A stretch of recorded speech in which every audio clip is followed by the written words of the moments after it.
Hello, hello everyone! Nagluto ulit tayo ng ating kakainin. Sa araw na ito, ang ating inuulam ay tinolang manok. Ayan guys, naigisa na po natin yan sa bawang sibuyas. Nilagyan ko po yan ng maraming luya. At meron din po siyang kamatis. Ayan po. Ang aking gulay ay papaya at malunggay, tanim sa aking maliit na hardin. Pag ako po ay nagluluto ng manok, ang aking binibili lagi ay ang chicken leg. Kasi po malaman pag chicken leg.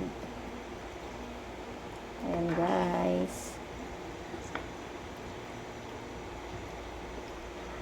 Ayan.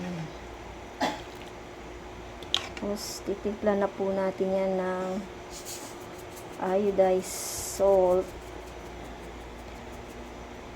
Ayan. Maganda po ang iodized.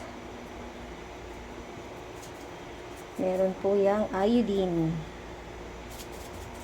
para sa ating talas sa pag-iisip. Ang ating memory.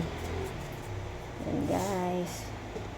Tapos lalagyan ko rin po siya ng chicken cubes. Knorr chicken cube guys. Dalawa po yan ang aking ilalagay. Dalawa.